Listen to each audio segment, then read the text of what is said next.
हेल' लोगोफोर, बे समाव मोनसे गोदान भिडिअ लाबोदोंलाय आरो बे जाहैबाय जोंहा नुदों फैगौ आसाम टेट जानो गोनां दं, बिनि थाखाय नोंथांमोना लाबोदों ससियेल साइन्स इउपि सेक्सननिफ्राय, इउपिनि ससियेल साइन्सनिफ्राय। आरो बेयाव गोबां भिडिअआ जोंना अलरेडि लाखांबाय, बेखौ नोंथांमोना ससियेल साइन्सनि प्लेलिस्ट मोनदों, बेयाव थांनानै नायनो हागोन। दा जोङो लानो नागिरदों नैबे बारावहाय नैबे मोनसेखौ।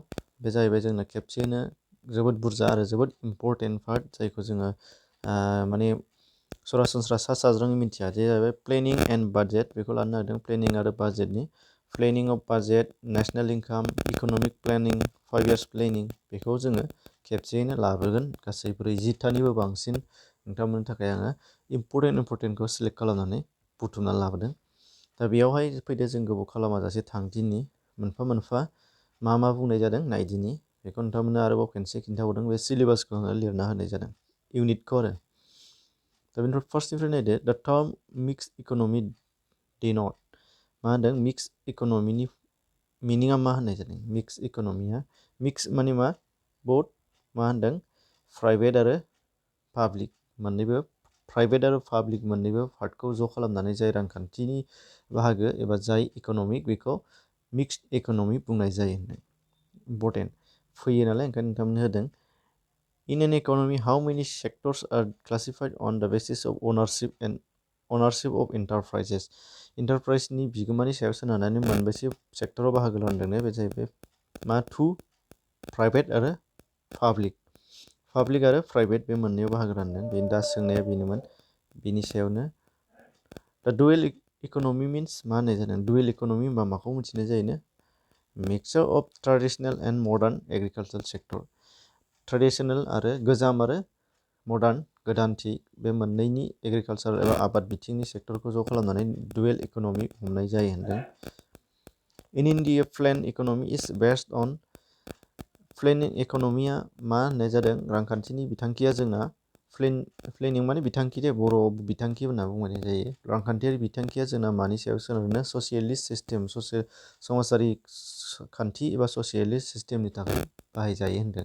बर'आव माने ट्रान्सलेट खालामनायाव गोबां क्रिटिकेल जानानै फैयो, माने आं दा समाजारि होनदों बा सोरबाया ससियेलिस्टखौ गुबुन माबा मोनसे होनगोन। दा इंराजिखौनो नाय, इंराजि अपसन मोनखागोन। ससियेल साइन्सआव इंराजि अपसन थाखायो, जिहेतु इंराजि अपसनखौनो नाय, बांसिन इंराजिखौनो बेस्ट खालामनानै ला, साबसिन मार्क्स मोनगोन एबा माने कनफिउजन थानाय नङा आरो। बेनिफ्राय नायदों, who coined the term Hindu rate of growth for Indian economy. नैबे हिन्दु रेट अफ ग्रथखौ जोङो मिथिथारनांगोन। बेखौ राजकृष्ण बिथाङा बानायदों होनदों इन्डियान इक'नमिनि थाखाय, आरो बियो जोबोद मोनसे माने इक'नमियाव ग्रथ लाबोनो हादों होनदों। बे जाहैबाय मा? दा हिन्दु रेट अफ ग्रथ, बेखौ सोर बानायदोंनो? बे राजकृष्णआ। पार केपिटा इनकाम, बेखौ बर'आव सोरबा सुबुं सासेयारि आय होनो, सोरबा सासेयारि आय माबा माबि होननाय दङ। पार केपिटा इनकाम होननानै गोसोआव लादों, ओंखायनो बर'आव बुंनोनो गोब्राब। बिनिफ्राय नायदो, अब्ला पार केपिटा इनकामखौ जों मोननो थाखाय मा खालामनांगोन होनदों, एबा ब्लेंक खालामनानै जोङो बेखौ माब्लाबा गाहायनि नैबेखौ ब्लेंक, बेखौ होगोन, नङाबा बेखौ ब्लेंक, बेखौ होगोन, नङाबा बेखौ ब्लेंक दोननानै बे मोननैखौ होगोन, बेफोरबायदि सोंगोन आरो। अब्ला जोङो मा खालामनांगोन? पार केपिटा इनकामखौ जों मोननो थाखाय मा होनो? नेसनेल इनकामखौ जोङो टटेल पपुलेसन अफ द कान्ट्रि, हादरनि जेसेबां सुबुं सानखो दङ बेजों राननानै जा मोनो, सासेयाव जा गोलैयो, बेनो पार केपिटा इनकाम, सासेयारि आय जागोन। नेसनेल इनकामखौ हादरनि सुबुंफोरजों राननांगोन आरो बे। दा बिनि फर्मुलाखौ सोंनाय जायो, ओंखायनो होनाय जादों। जिडिपिनि मिनिङा ग्रस डमेस्टिक प्रडाक्ट, हादरनि दिहुनजानाय गासैबो, फाननो हानाय नङा, दिहुनजानायनि सायाव सोनारनानै दिहुनजानाय बेसादफोर। GNP gross national product, NNP net national product. दा बेफोरखौ फुल फर्मखौ गोसोआव ला, जुदि बेफोरबायदि फैबाथ' मोनबायानो। बेनिफ्राय गोरा लासै लासै जालांनो नागिरदों, नायदो। जिडिपि इज डिफाइन्ड एज द भेलु अफ। जिडिपिया माजों सायाव सोनारनानै जोंना जिडिपि जायो होनदों? बे जाहैबाय final goods and services produced in an economy in a year. मोनसे बोसोराव दिहुनजानाय बेसाद आरो मा? खामानि मावनायनि एबा आरजिनाय, खामानिजों आरजिनाय रां, खामानिजों खामायनो हानाय, खामानि मावनाय सार्भिसजों खामायनो हानाय रां आरो दिहुनजानाय बेसादनि भेलु, बे मोननै भेलुआनो जथायनानै जिडिपि जायो होनदों।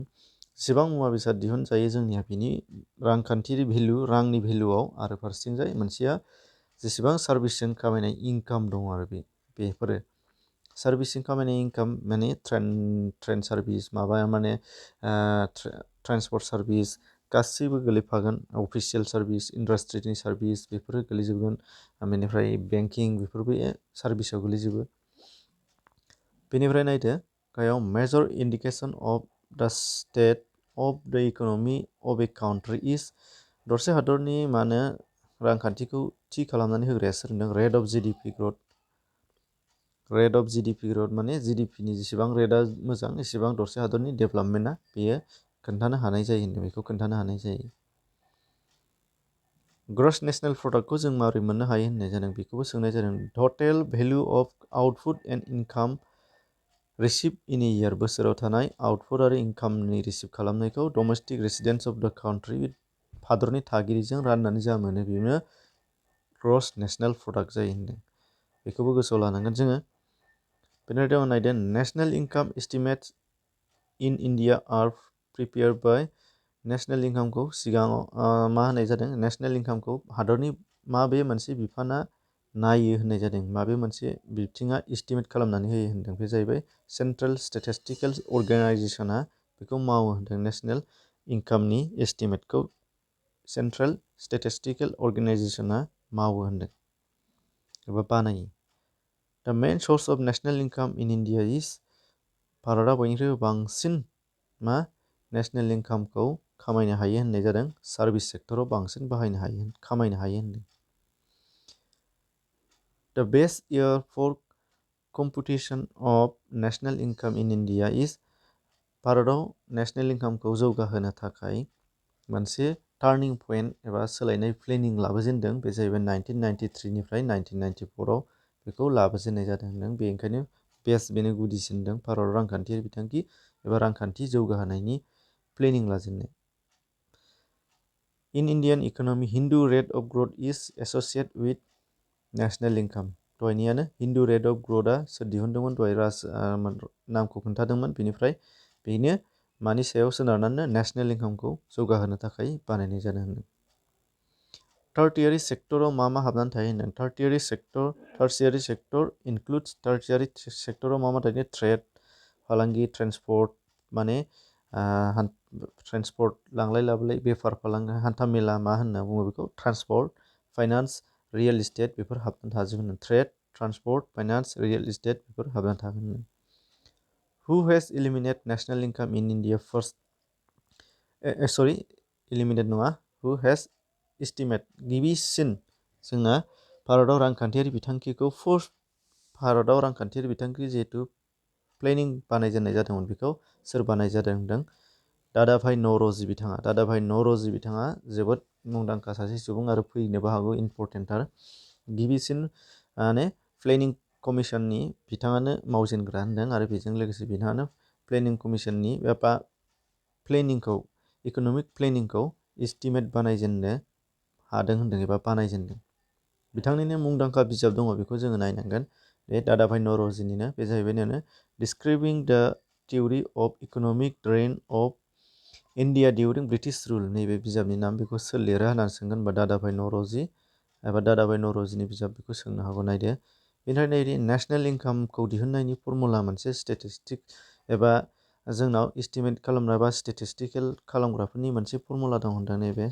बे जाहैबाय C plus I minus G plus X minus M whole बे फर्मुलाजों बाहायदों आरो बेफोरखौ मा होननाय जादों बिनिनो मोनफा मोनफाखौ नायबा मोनथिगोन मा Cआ कनजाम्पसन होनदों Iआ जाहैबाय इनभेस्टमेन्टनो आरो Gआ गभर्नमेन्ट एक्सपेन्डिचार सरकारनि बाहायनाय Xआ टटेल एक्सपर्ट्स बाहेरायाव फानहरनो हानाय हादरनि बाहेरायाव आरो Mआ टटेल इम्पर्ट्स नों बाहेरानिफ्राय हादराव सोनानै लाबोनो हानाय मा मुवा बेसादफोर बेफोरखौ होनदों दा बेखौबो नायनानै लादो बिनिफ्राय दङ नायदो the first 5 years plan was based on नैबे मोननै कुइसनखौ गोसोआव लाथारनांगोन बेथ' फैखांबायना आगोलावबो गिबिसिन 5 बोसोरारि बिथांखि फार्स्ट 5 years प्लेनखौ सोर बानायजेनदों मडेलाव हेरड डमार मडेल बेखौ बानायजेननाय जादोंनो हेरड डमार मडेल जायहा जोंना 1951 1 एप्रिलाव जादोंमोन आरो प्राइम मिनिस्टार जवाहरलाल नेहरूमोन बिथाङा मानोना जवाहरलाल नेहरू एबा प्राइम मिनिस्टारानो 5 year प्लेनिंनि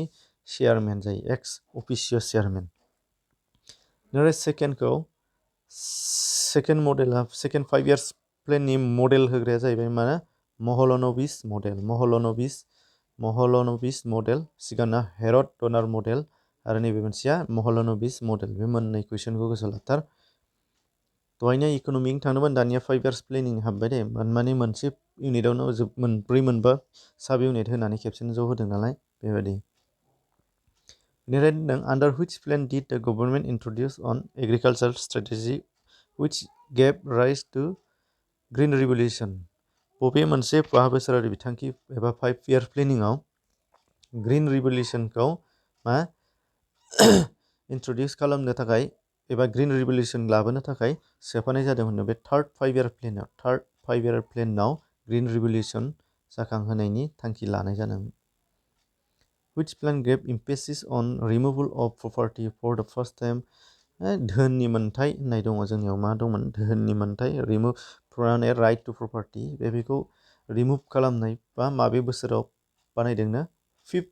5 year प्लान 5 बोसोरारि बिथांखियाव दा planning commission of India was constitute in planning कमिसनखौ माब्ला दाजेननाय जादोंमोन 1950 15 मार्च 1950